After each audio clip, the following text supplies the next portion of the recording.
musical legacy in Ohio. But Columbus, you know, so when I was coming up, there was this very odd thing that happened where principals at elementary schools and teachers at middle schools were all ex-soul singers, right? There was a record label in Columbus called Capsoul. I don't know if y'all know about Capsoul, but Capsoul, there was all these groups that kind of like almost made it, you know, but didn't quite make it. My principal when I was in elementary school was a guy named Ethan Embry, and he was in a group who was going to open for Teddy Pendergrass, and that was going to be their big break, right? But of course, they never opened for Teddy Pendergrass because Teddy Pendergrass got into a car accident like 2 months before the concert, right? And when Capsoul fell apart, the head of Capsoul became the superintendent of Columbus Public Schools. And so he just hired all the motherfuckers, you know what I mean? And so my principal would play soul records in his office, you know? My teachers would play soul records before and after class. And so there's a way I think that Columbus, and those folks are all of course, like the story of Black folks in America is somewhat migratory in nature, but these were folks who came up from the South, who came down from Detroit, who came over from Chicago. And so Columbus has, I think, this musical legacy that is defined by movement and migration, much like a lot of them are, but perhaps even more so because Columbus's musical identity and history has always kind of been, I think, trying to attach to what it can, where it can.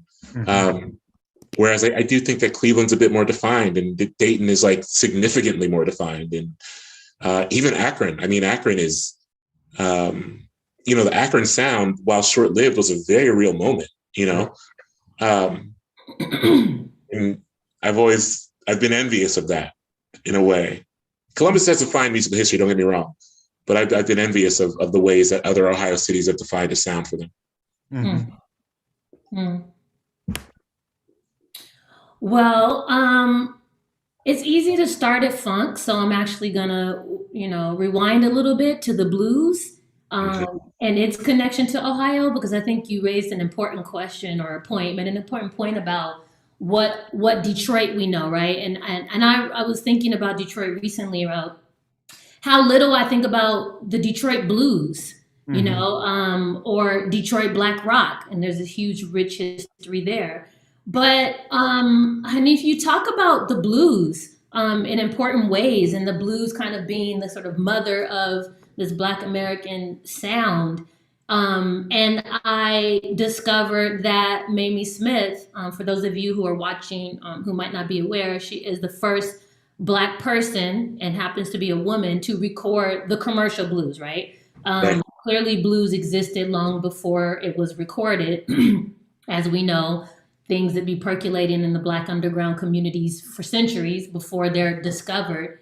But she was from Cincinnati, right? Yeah. So, right? And so it's like interesting that even this blues road leads back to Ohio. Can you talk a little bit about your relationship to the blues and just how you know, are thinking through the blues, and maybe even its relationship to Ohio?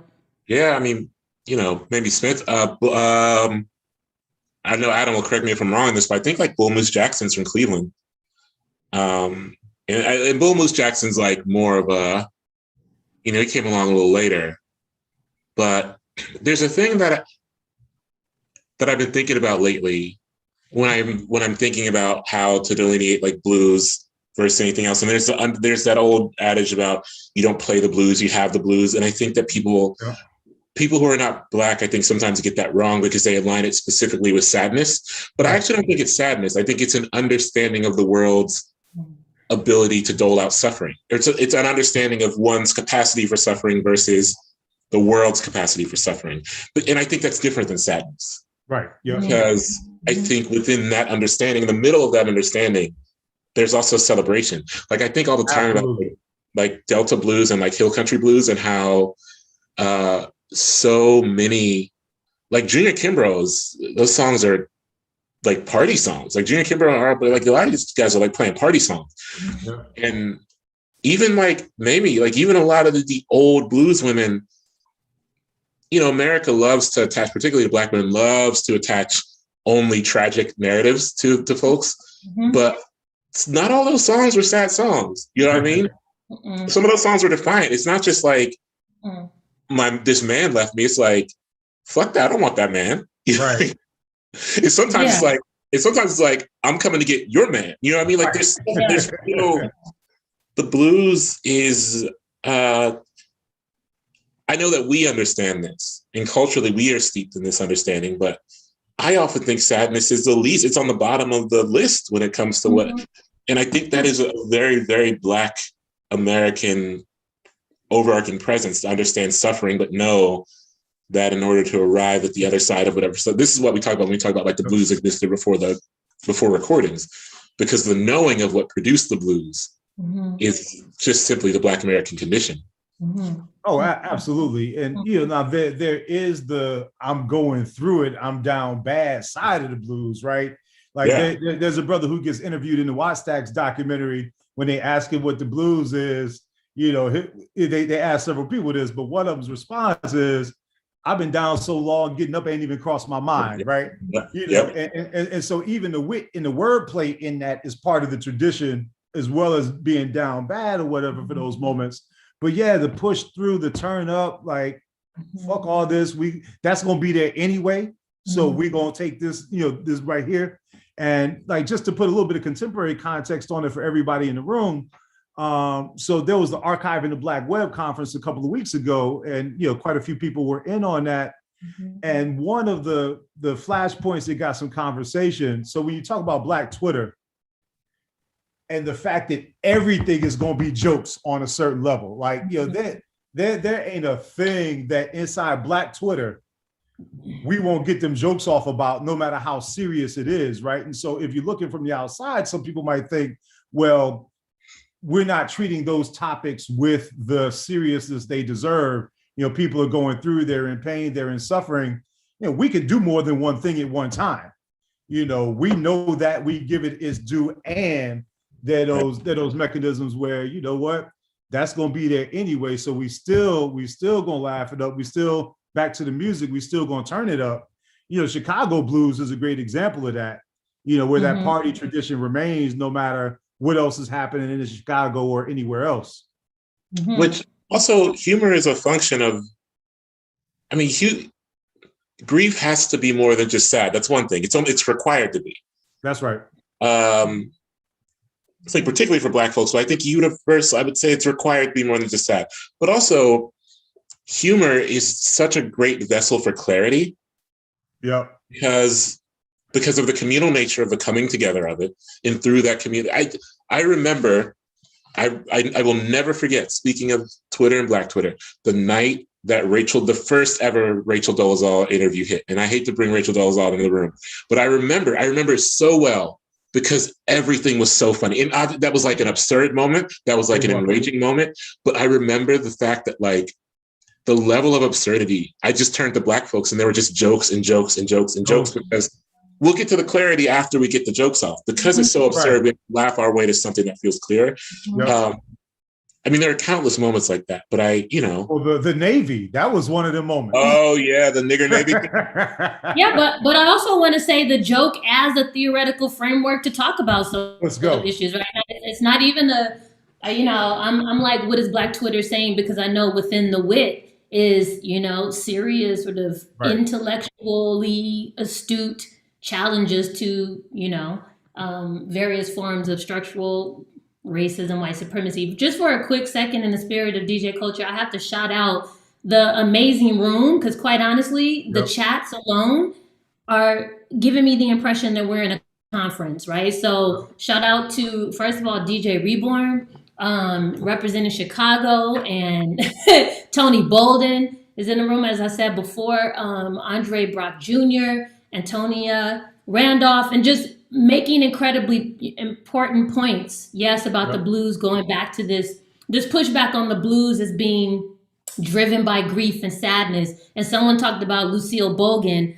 and that's super important when I think about Lucille Bogan and her, side B tracks about sex work, and thinking about Black women blues scholars that also push up against that narrative that roots us in trauma, like Hazel Carby, and of course Angela Davis, and Daphne Duval Harrison, right? doing that work to pull the blues away from how it's been framed, oftentimes by white blues scholars, which is why I talked about Hanif and Amiri Baraka and the importance of contextualizing the music.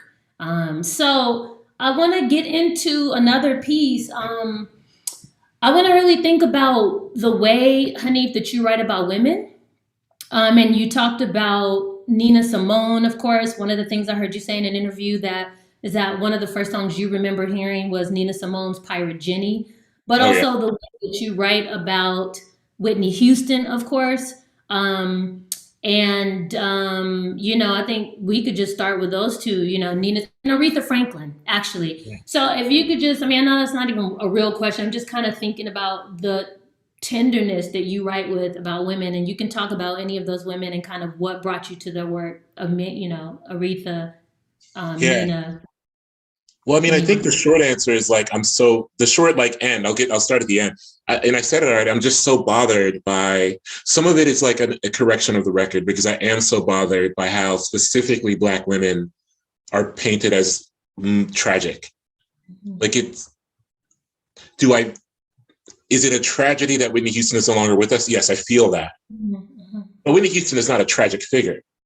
And I think separating those ideas is really important for me. Separating those, I was so angry when Pusha T, that album cover bullshit with that made me really mad. You know what I mean? I'm not I think folks who know me, and I know a few folks in the room know me, anger is not an emotion I arrive at very easily, but I was so mad at that. And I don't know, there's a whole mess there, because he was like, well, I didn't pick it, Kanye West picked it, but it's it's your fucking album. You know what I mean? What are you talking about? You're the fucking president of the label. You know what I mean? Anyway. And so some of it is just joyfully correcting the record, not even wagging my finger I know better than anyone. But it brings me immense joy to be yo, Whitney Houston dancing in this moment at the Grammys, it makes me so happy, and I want to share it with you. You know what I mean? And I think gratitude and excitement works as a correction of the record on its own. I don't have to preach. I don't have to be I'm saying this so that we don't think of Whitney Houston as only tragic, even though I had to lay it. In Little Devil, I did lay it out I'm not going to talk about this other stuff. But so much of what Nina Simone is, because she was so assertive and so sure of herself and so sure of her mission, they try to, white critics try to paint her as just only angry or only, an approach was no, Nina Simone loved her people, right? And through that love is a real joy. Also, the Pirate Jenny shit is just wild. Yeah, the first song I remember hearing is Nina Simone's live version of Pirate Jenny, and I only remember it because it gave me a horrific nightmare. One that I still remember vividly. You know what I mean? Because I knew or the first song I remember latching onto me, because I just learned about very little about the transatlantic slave trade. And because my parents were revolutionaries in some ways. And so they taught us in the house about this. In Pirate Jenny, I didn't know shit about the Three Penny Opera or where it came from. I just knew this was a song, and Nina Simone's voice on that version is haunting. And I knew it was a song about a large boat coming to destroy a town. And I was the only thing I know about boats, I don't really know shit about boats except for what I just learned about the transatlantic slave trade. And I had this horrifying nightmare. But it was I later grew up and I was maybe this is Nina Simone should haunt us, I've learned more by being haunted by Nina Simone than I have anything else. And I want to honor that haunting in the writing, right? I just want to make folks as multidimensional as possible. And I think the more you get towards the margins that intersect with Blackness, Black women, Black queer folks, the more the dimensions get narrowed and people get tied to the tragedies, quote unquote tragedies of their identity. And I'm not into that. That's everyone I know is more interesting than that. And all the people I know who love these people everyone I know who loved Whitney Houston knows that she wasn't a tragic figure. And so how can I rise to the level of writing about Whitney Houston in a way that makes the people who I know who love her proud? I think we're going to have to pause with that statement about being haunted by Nina Simone, because it moved the crowd again. And that's just powerful. So I would advise you all to I'm really not out here just trying to promote his books, but he has an incredible essay on Nina Simone. In what is this title, Hanif? They won't kill us until they. Oh yeah, they can't kill us. It's funny because that essay, I wrote that essay as a corrective to the movie. That there was that movie where I'm laughing not because the movie is funny, but we were talking about like Black Twitter and the jokes, and I just remember when the stills from that movie came out, the jokes were just really, really wild. That was a wild day. So, I mean, if you don't mind writing an essay to correct the record for Billie Holiday, speaking of movies, you know, because wow, and I know that what is her Harmony Holiday wrote Harmony Holidays. Yeah, wrote an incredible piece. I was going to say Harmony Holiday already did the work. In some ways, to shout her out because I'm just such a big fan, Harmony Holiday's already done so much of the work that sometimes I'm like, when I sit down and write something, because this is what happened with Billie Holiday. I was like, I got this thing in my head about Billie Holiday and I want to work it out. And sometimes I'm like, let me tap in and see if Harmony's already written something. And if she has, I read it and I go, okay, well, that, you know, the work's done there and maybe I'll just check in. I'll check in a little bit later. It's true. I actually do that for you and Harmony because I thought I was going to be, you know, I was excited to write about June Tyson, who, for those of you who might not know, was a sort of co-creator of the Sun Ra Orchestra, you know, cosmological movement. Harmony Holiday wrote about it. And one other thing, and just to kind of stay on this point of women, I wrote about, but not with the kind of, I feel like justice you offered, which is the really, really tender time that Whitney Houston was booed at the Soul Train Awards, right? And I know, you know, because that was such a major moment for me, I thought of it as being, you know, a serious part of the heartbreak and a serious part of what we saw in the aftermath. But I heard you talk about in an interview recently about the speech that she gave after that, right? Can you talk a little bit about that how she reclaimed it? Sometimes like the fucking around gets all the headlines, but the finding out is actually where the real story is. You know what I mean? And I feel it's so wild to me that her speech, to me, that's like that's the coolest shit.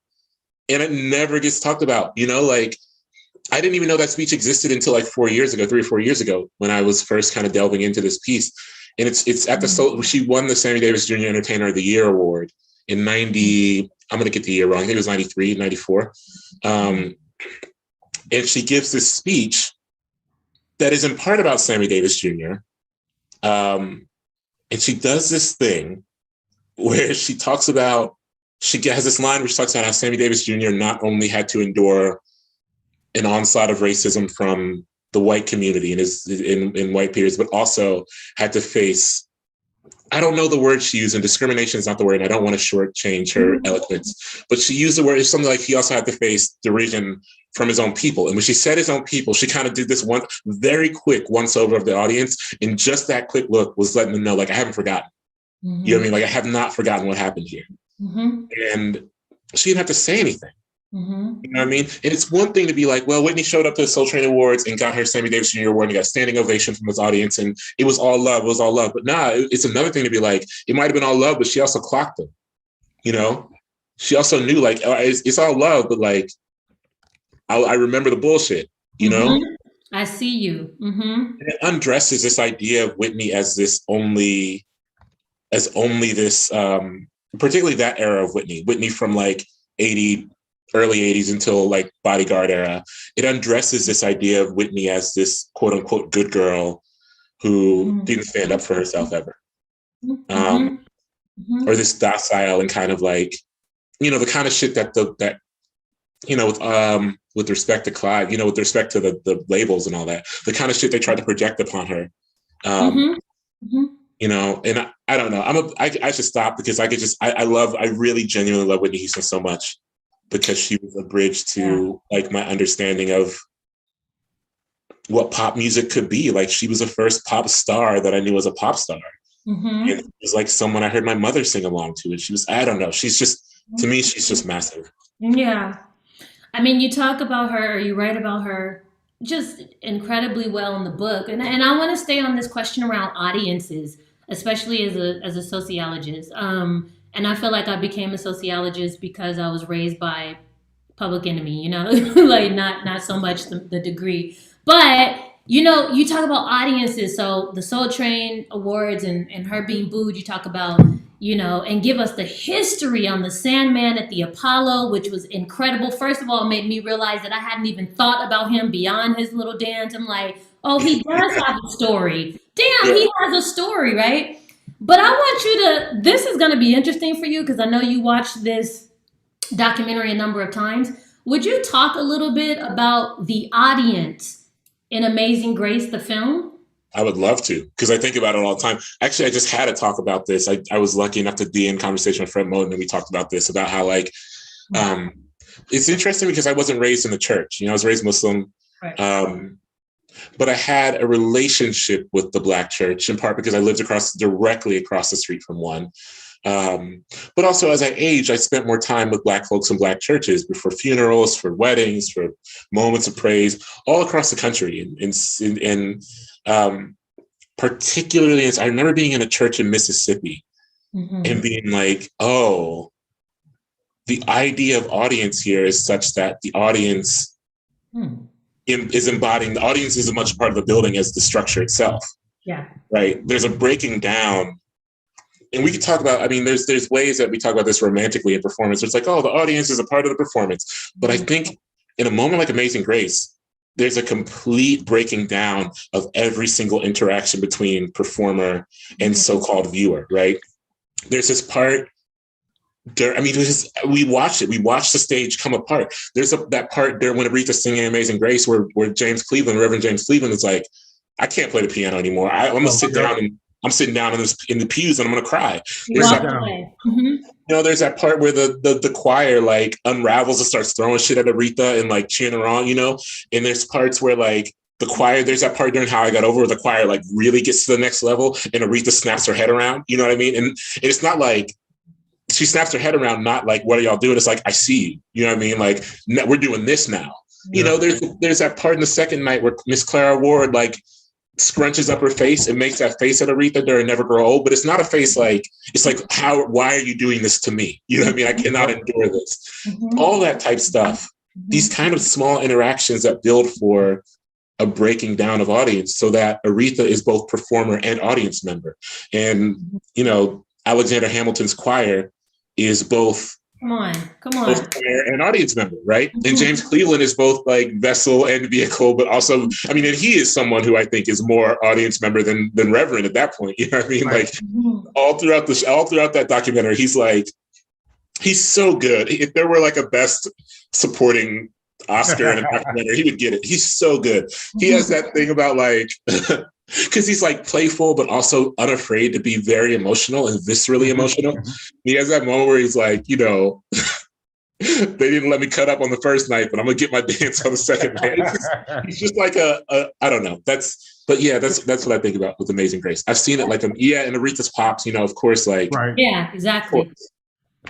Yeah, C.L. Franklin. Let me throw a quick one in on this one, and I'm sorry about the disconnect and had to reboot, but since we're talking about Amazing Grace, so first of all, shout out to everybody at Stanford who went with me to see it. Those 4 times we were buying tickets to take people because, you know, several of us were like, nah, this is a moment. We need to be in community on this. And so, but to the point though, when you mention the choir, right, the striking visuals we get when we get to see the choir backstage. Oh yeah. And then when we get to see them seated, whether it's between songs or when they're watching Aretha. So first of all, just visually, the range of what we get in our folk in that moment, right? Right. No matter what stereotypes of the Black church might be, no matter what might be real about church hurt and everything that can be difficult and sometimes even fraudulent in church environments, on them 2 rows was fullness in the range of who we be. Yeah. Right. And we could probably point to individual people and maybe what we saw, you know, in their facial expressions, in how they sat, how they leaned back, how they co-signed, you know. So even that in itself was a beautiful moment. And then we get to the band, right? And then we get some of the shenanigans in the audience. Speaking of, you know, the full circle of the audience and the participants. Yeah, I don't know. I love and it's interesting because normally, if I'm being honest, in a music documentary, actually, if a concert is centered on a concert, I'm okay not seeing the audience. I mean, I love The Last Waltz, and a part of the reason I love The Last Waltz is because Scorsese like never really, but if it's in a church, again, in that kind of setting, I appreciate the directors for understanding that there is no divide. The audience are also, there's those women on the second night who like get up and catch the spirit and start kind of moving through. They're also performers, right? They're clearly in tune with each other and with everything that's happening. Right. Right. And they deserve the space. They deserve the space on the screen as much as anyone else. And so, yeah, I don't know. I love Amazing Grace. I also saw it in theaters 4 times. And it's funny because when it was out of theaters, I kind of had a moment where I was like, I don't know if I could watch it at home, that theater experience was so beautiful every time. But then I watched it at home and I was like, no, it still hits. It's still good. For sure. And I like that you referenced the fact that, and it is interesting that Mick Jagger is there, but I mean, I watched it recently preparing for this to talk to you because I know it's your jam as well. And I noticed a lot more white folks in the church. I say that I was surprised, right? Because I realized the first few times I saw it, the only white person I saw really was Mick Jagger, and you're right, clapping slightly off beat. But I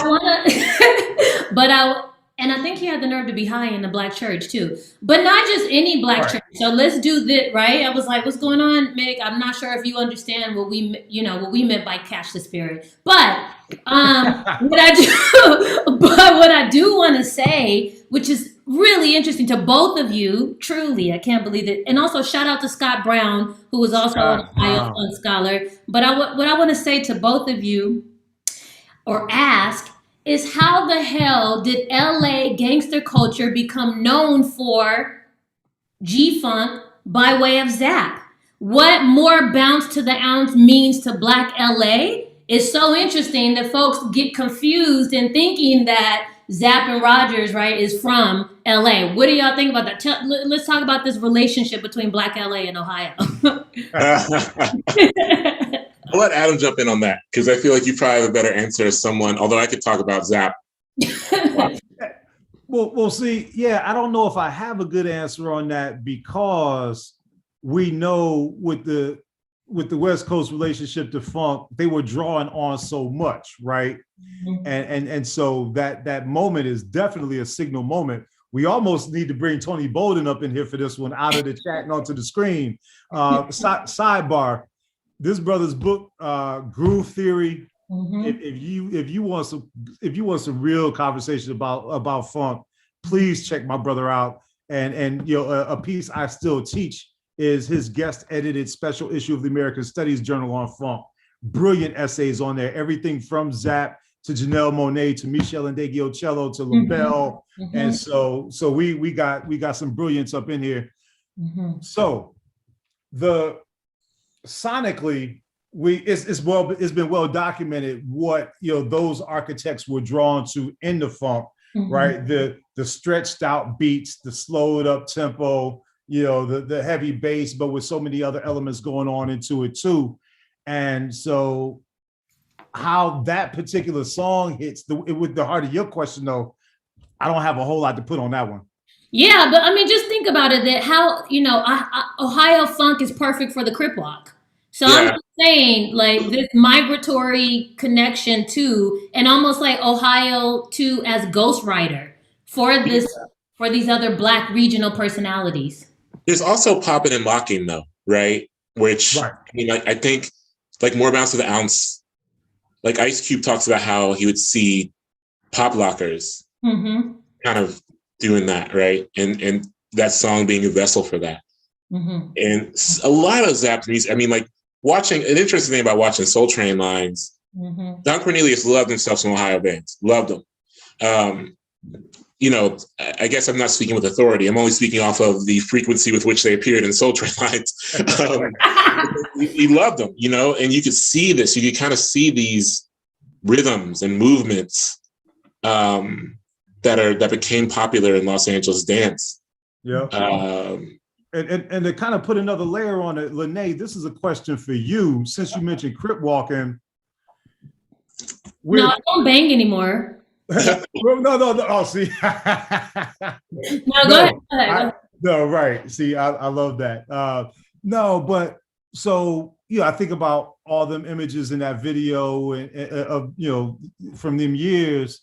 But then when you put that right next to, since we mentioned second line, if we look at second line footwork, if we look at Chicago footwork, right? So the popping and locking piece of it is there, but we get to the Midwest in another way, through that side of the footwork on crip walking.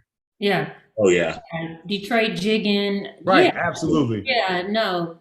Absolutely. Which, like, it's funny. There's another way that this comes full circle, although through tragedy. I remember at Roger Troutman's funeral, his nephew did like a talk box version of Amazing Grace. Whoo! What? There was a video of it somewhere. There was a recording of it somewhere. And now I don't know if it's existed anymore because I think people, the idea of recording at a funeral is a bit uncouth. So I understand that, unless it is consented to beforehand. But I think about that. I mean, I remember the Larry and Roger Troutman tragedy. I was like old enough at that point. I was still very young, but I was old enough to I was in high school. And so I remember that playing at places. I mean, by that point, you're kind of immersed in the soundtrack of Ohio sound. Yeah. And I remember. Oh, my fault. Go ahead, honey. I was going to say, I just remember a lot of elders I knew being kind of steeped in grief over that. Oh, for sure. Mm-hmm. When Roger was killed, it was almost at the level of the response to Whitney or Marvin. Yeah. And Marvin's the better comparison because of how it happened. But here's where I wanted to come back to, partially for the Stanford context and Funkadelic and all of that. But what's the documentary? Because y'all were talking about the talk box, where Roger basically kind of lets everybody know, some of these other folks thought they was going to try what I do on the talk box and ended up losing teeth. What was that? What was that doc? Because whatever their technique was, they weren't able to handle the vibration coming through the tube. Oh, wow. And they would literally lose molars and shit. Wow. Trying to do what Roger did on the talk box. And of course, we could connect that to Stevie, a decade before, where he was on that box and his own kind of vocoder. Mm-hmm. Stevie, who had a birthday yesterday. Yeah. 71 for Stevie. 71. Shout out to the Taurus. Which is, I will say 71 is, every time Stevie Wonder has a birthday, I'm always like, gosh, she's still so young. Yeah. It's easy to forget because of how prolific he was. And I think because of how he was often written about as quote unquote ahead of his time or whatever the fuck. It's so easy to forget that he's still young, For sure. And, has, inshallah, with any luck, many years left. Even if they're not music making years, just living years. Yeah. With us, yep. Yeah. When Prince passed, again, this is the thing. This is how I know I trust Black humor, is because when Prince passed, someone posted a meme about we need to saran wrap Stevie Wonder to protect. Yeah. Bubble wrap. That's powerful. And I just also want to shout out DJ Spinna. And I say that because I want folks to understand who DJs are in terms of the sort of libraries that they walk with. And so the fact that Stevie Wonder shows up at DJ Spinna's wonderful parties, understanding that this is where his discography is being cared for, right? Yeah. Presented and preserved and understood, and that discography extends into songs that he's written, that Stevie has written, that songs that have been remixed, just that wealth of knowledge that DJs walk with. And so shout out to DJs and to sort of that that framework of thinking about the Black Sonic archives. But so here's the thing about when we end up talking about funk is a lot of times it's a conversation around, or funk is understood to be, or there's a narrative around it that kind of has us thinking about it as a hyper masculine project, right? Yeah. In a lot of ways, obviously it is, but I just want to take a moment and say Shirley Murdoch. You know, I want to take a moment and even shout out the fact that, of all people, though she's associated with Detroit and she was raised there, Anita Baker was born in Ohio. And of course, Queen Mother, let us please pause and shout out Queen Mother from Lorraine, Ohio, Toni Morrison, right? I just want to make sure to continue to bring women back into the funk and to Ohio. And Betty Davis, you know, like Betty Davis is someone who I think about all the time, even though, you know, like, and I think maybe this is expanding the nature of funk, but I think about Grace Jones or let's go, you know, or these folks who are like maybe reinventing funk on their own terms. But and I think like funk, this idea of funk as a masculine project is in part because I think like the men who we talked about those covers, you know, we talked about the men who made funk were trading on. And obviously, I mean, like, it goes without saying, I love the Ohio Players. So this isn't deriding the Ohio Players, but they were also trading on imagery that only presented women as like objects. You know what I mean? Not all the men who made funk, but a lot of the, there was a reason my parents wanted, or whoever wanted to keep me away from those album covers when I was young. You know? And so I think when that becomes baked into the aesthetic of the, you know, because the album cover, better or worse, is the thing you see, you know, it's the thing you get told. When that becomes baked into the aesthetic, I think it's easy to think about the sonic and historical contributions of women to the art form as secondary. But like, yeah, I mean, Gwen McCrae, I don't know. We could keep doing this forever, but yeah. No, totally. Well, it looks like we're about to wrap up. Oh, go ahead, Adam. No, I was going to say to draw out this connection on funk and Toni Morrison, though. I mean, this is really crucial. Once again, Bolden does hit on this. But so first of all, forget what we can quote from Queen Mother Morrison. If we talk about funk as irreverent, if we talk about funk as having enough knowledge in your soul to not give a fuck what everybody else might be looking at or looking for, and still having the courage to be you no matter what they're saying to you, we don't have a better literary example of that than Toni.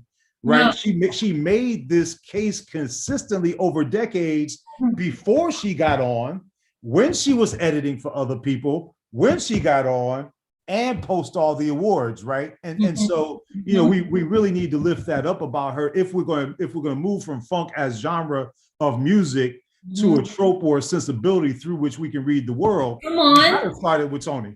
Come on. Absolutely.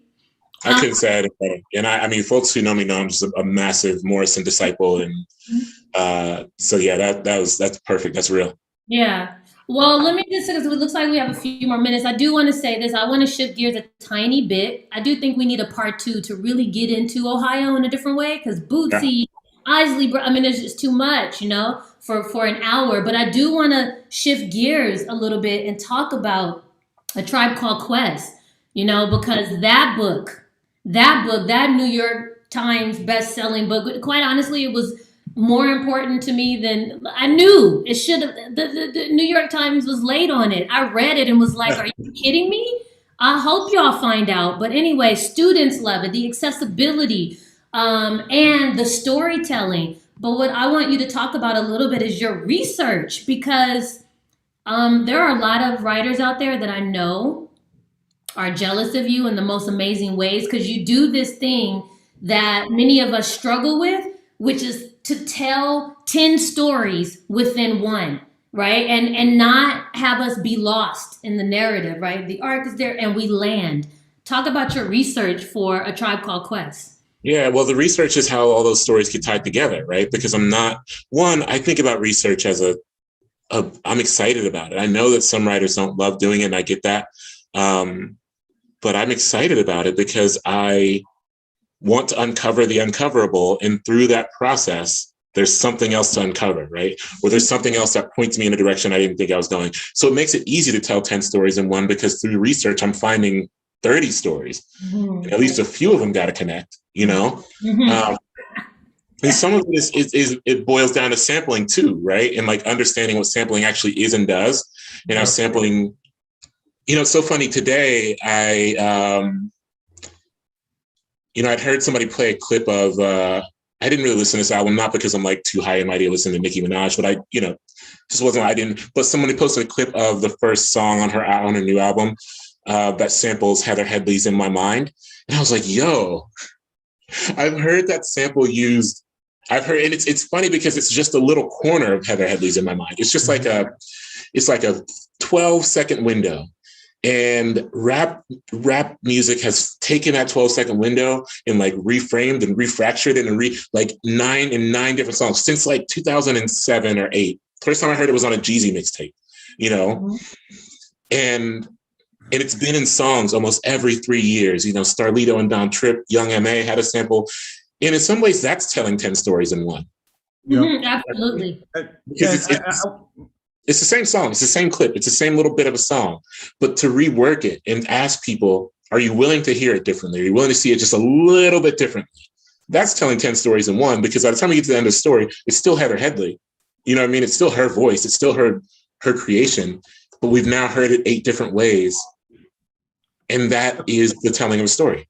Speaking of 10 stories in one, though, can we do this, since we talking Midwest? Can we go James Yancey for a minute? Yeah. And that rupture in sampling practice, and it's not just Dilla who gave it to us, right? There are a lot of people who gave it to us, but when we move from the sample as the loop of the recognizable thing, whether that's a chord progression, a rhythm, a hook, or whatever, into everything being chopped up in these tiny, just super micro, maybe even microsonic level parts. Right. So I guess the question I want to ask y'all as experienced sound folks and music folks, how did that shift in sampling practice and producing and DJing practice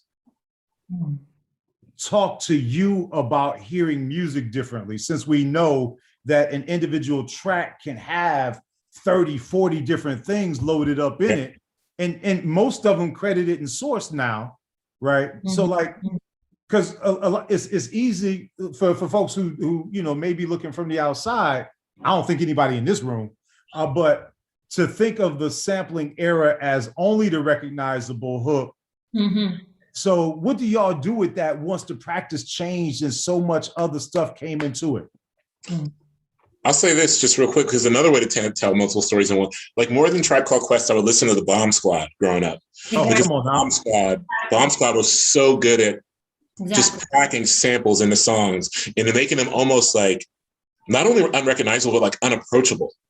Because so much of what the Bomb Squad was good at was just noise, right? Like the creation of noise. And almost, especially on the Ice Cube record they produced, I remember being like, in some ways, this is so delightfully horrifying because it's just noise, but it's, and I don't say it to be dismissive. I'm saying that they were masters at tweaking small sounds and pulling samples from like 10 to 15 different places and then putting them in a type of order that is as unrecognizable and unapproachable, almost to say what you thought you heard or what you think is not what you know now. And you got to this is another way where research comes in, because I remember being a kid and being like, I got to find these samples. I can't decipher them. It's not like, with all love to a song like More Money, More Problems, which is a song I enjoy. It's not like More Money, More Problems, where it's like, I know that, Diana Ross, I know that. With the Bomb Squad stuff, and this is some of, it was easier to sample back then without, you could just pull anything from anywhere. And I love that kind of thing. And it trained me, it trained my ear to appreciate Dilla and what Dilla was doing. And another layer of what go ahead, Lynnee. I was just saying, well, you write about the Bomb Squad, and go ahead and arraign, right, and talk about that at times. I'm sure, I'm thinking of Terminator X and the Bomb Squad in general, and also shouting out the fact that Chuck D was part of the Bomb Squad as a producer, right? So I feel like oftentimes people think limit him to his role as MC. I don't know, Adam, I'm about to say something that might shift, but I'm just thinking about the way that women, again, get written out of the conversation of who gets sampled, right? Because like we know, James Brown, but not necessarily Lynn Collins, the way that Aretha has been sampled, the way that Nina has been sampled. But I just want to take a quick moment to shout out MF Doom, because when I went back to the crates when he died, I noticed who he was sampling. how he was sampling Sade, Melissa Morgan, 80s women, those women that I call them like sort of singing in the era of Black women fiction writers, that 1980s like post-disco soul music. And so I just wanted to just think about MF Doom for a second and his sampling practices, because that was his relationship and the producers he worked with like, not just the Mad Villain, but also Count Bass D, and their ear for listening to women and weaving those stories into hip hop as well. And that phrasing you just gave us, though, on these 80s Black women singing Black fiction, that the phrasing you gave us, we need to sit with that for a minute too, because when we saw Black women's fiction hit in a different way, through the 80s and 90s, right? Like this connection you're giving us, that's a bar right there. Yeah, someone mentioned that he sampled Anita Baker. Totally did. Yeah, it did it like beautifully. And JJ. Absolutely. Do you Born in the Place to Be? Yes. And I think like one thing this is just me. I'll say two things. One, to go back Chuck D really quickly. Not only, yes, Chuck D was a producer with the Bomb Squad, but he was also a part of the chorus of Noise that they made, right? And so like Chuck D has a voice that is like no one else, when DMX passed, I thought about how so much of Swizz Beatz production is almost created to overpower rappers, right? Like I think about, no matter what I think about Jay-Z today, I think Jay-Z has skills, has had skills as a rapper, somehow at a higher point than others in some parts of his career. But I think about like how he just could not.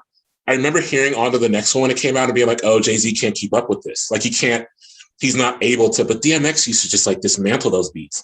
He would attack them. He would take them apart. Chuck D, like the Bomb Squad, they met their match. You know what I mean? He was a part of that machinery because he was a vessel for kind of taking apart those beats that would overpower other MCs.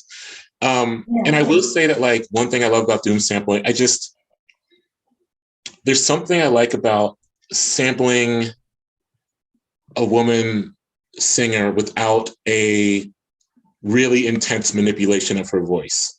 Yeah. Which I know that like happened with Heatmakers and Kanye West and all that kind of stuff. And I appreciate, Through the Wire is a beautiful beat, you know what I mean? And, but I kind of love the fullness and richness of like keeping a voice intact. And that also I think means that you as a producer have to do the work. Right. To create something, sounds manipulation, that is still beautiful. I love this point, and I've heard you talk about this before too, about rappers who get overpowered by producers, and it made me think about who I would say is in my top 5 of some of the greatest MCs, and of course that 5 changes. That fifth name typically changes, but Lauryn Hill is always there, and very specific with how she walks over the music lyrically, and I think that's why we would all secretly wait for her to come in. Like we'd be like, okay, thanks, Wyclef, we hear you, but we're waiting for Lauryn. We're waiting for Lauryn to come in because of how she understood what to do with the phrasing and with the sample. So I just want to shout her out. I feel that way about Jean Grey. Great. But Lauryn also, because I think part of this, Lauryn Hill's I think there has to be something that in my brain exists outside of top 5 MCs. Because yes, Lauryn Hill's there for me often, but there's also something where there's like outside of that, she exists in a top 5 other realm. But I also think because of her ear as a singer, she was so capable that just like, I think about her performance on the score. And I know that what will perhaps go down, and rightfully will go down as a big part of her legacy is miseducation. And I'm fine with that. Like, you're going to get no argument from me. But I actually think like, it is hard for me to think of another performance by one person acting in a group setting that is more immense than Lauryn Hill on the score. Absolutely. Like the verses, and I get that, like, we could talk about the Killing Me Softly and all that, but like, I think Killing Me Softly is maybe the like 6th most spectacular thing she did on the album. And that's not dissing Kill Me Softly. That's me saying like the bar is so high. In like her rap verses, and even on Cowboys, or her and Rod Digger are kind of like trading punches, in a very like lighthearted but beautiful way. I don't know. It's just incredible. Like I listen to the score all the time, and every time I'm like, I cannot believe we got Lauryn Hill on this album. Yeah. Thank you for mentioning Raw Digga, who's another beast, and Jean Grey. That those are important names, and I hear you thinking outside of the top five realm, and the sort of interdisciplinary work that Lauren is doing. That's Mhm. social or intergenre or borderless work. Adam, Are we opening this up to questions, or where are we? So Grace told us we could take till 15, so we could go 5 more minutes if we want before we open it up, or we could just open it. What you want to do? We can open it. Let's open it up. I want you to. The chat been so good. We need to get that up in here. Chat is gangster, I have to say. And again, I'm sorry, but I just want to say that Lauryn Hill's DJ Reborn is on the mix in the room as well, and that's just that's something. Come on, look. Well, while we figure out kind of how we're going to moderate with the questions and everything, I'll just come back to this last thing on the sampling and the shifts in the sampling practice. And I guess the thing that I want to offer for the room, those DJs, those producers, and the people they sampled basically gave us equipment for living in the digital.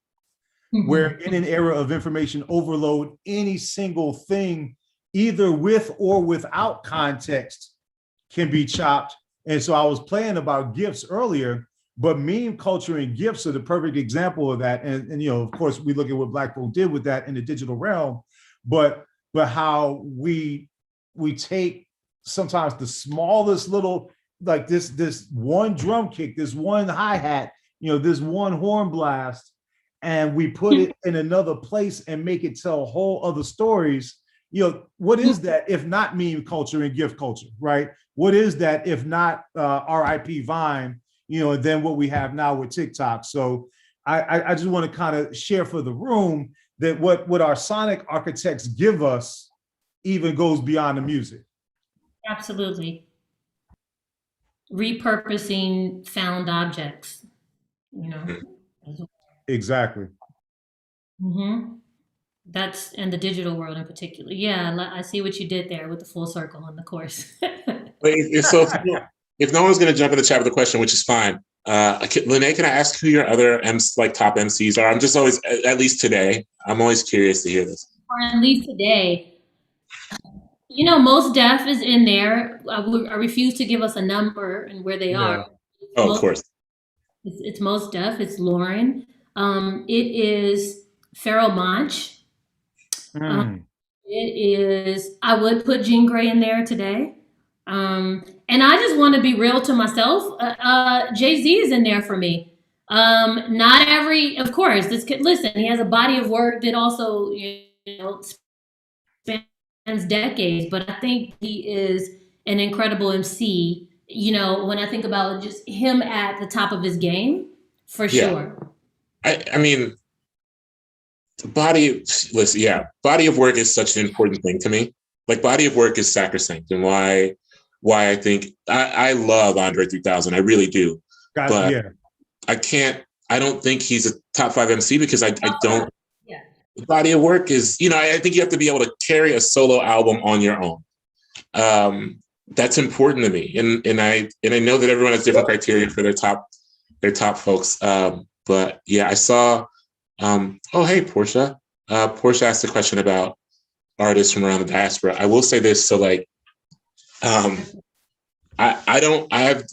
this is like an obvious thing, but I've divested from the Rock and Roll Hall of Fame, and I was supposed to be someone who did like nominating this year, but I looked at the ballot and I was like, I don't want to have a discussion about Fela Kuti getting into the Rock and Roll. He should be. I mean, if this like monstrosity of a place must exist, then like, why isn't he there already? Like, I'm not going to argue for this. You know what I mean? Right. It like demeans. I felt the same about Kate Bush too, to be honest. Even, it was like, it demeans the work that these people did to have to like sit here. Anyway, that Portia question made me think about that. There are better, deeper answers, but that's where my brain was going. Well, in terms of diaspora, like in terms of MCs, I stay listening to South African house. Anyone who knows me knows that like I stay listening to Southern Africa, but in particular South African house. But I really want to truly roots maneuver. What be someone in my top 5 somewhere, in my top 10. Forget it. He's just a dope MC, but also Skepta. I don't. Yeah. Skepta's a dope MC, you know. So Skepta, big up Skepta. I will say Miriam Makeba is really important to me. And like Miriam Makeba is like, it was like one of my mom's favorite artists, you know. And I heard her in my house more than I heard anyone. You know, it's funny now as an adult, I look back and I'm like, my parents listened to a lot of music that was not sung in English when I was a kid. But my parents were English speakers. My parents, you know, like, but there was something about Mary Makeba, no matter what language she was singing, my mother just loved the melodies that she was able to conjure. And so that is, she's someone ears trained to. And Dave, you know, the UK rapper Dave is someone who I really, really, really love right now. I love that you talk about Miriam Makeba and also like obviously like Hugh Masekela, and we're talking about Jean Grey, whose parents are South African. Her father is Dollar Bill Ibrahim. What is his name? Ibrahim Muhammad, I believe. Do you know Adam? Lil Sims, absolutely. Yeah, so good. Lil Sims is so good. Absolutely. But those 19 Black British artists too, not just Soul to Soul, you know, loose ends, like just a lot of the UK soul that we got shaped by and didn't really know that cats were from. Yeah. A lot of reggae artists still post, and you know, so we're shaped by the diaspora. But it's interesting to think about the difference between the fact that if you are in London, you turn on Black radio stations and you're gonna hear Black American music. Or if you're in South Africa, you're gonna hear Black American music, but you're not gonna hear South African music on Black American radio stations. So that's right. Underground, I'm sure I should say commercial radio stations. So we actually have to do a lot more work to listen to the diaspora. So I just wanted to say that. Yeah. Yeah. Now my brain is like really trained to thinking about the like Black folks, UK Black folks in the 80s who were singing like soul and R&B. And I had no idea, you know, like I didn't know, you know, had no idea. I mean, I know we're talking about Black folks, but even to go outside that realm. Yeah. Is a point. I mean, and this is a failing of well, not really. I was like a teenager or whatever. So it's not like a failing of my imagination, but to think that everything was American centric. Right. Even when everything, obviously these are not Black folks. I remember listening to Dexy's Midnight Runners, listening to Raye, that Dexy Midnight Runners album. And still, that is not a very, I was like 15. I was like, oh, these guys, I wonder where these guys are from. It's like, clearly they're not from the States. You know what I mean? My brain was like, oh, these guys are from like New York. I don't know.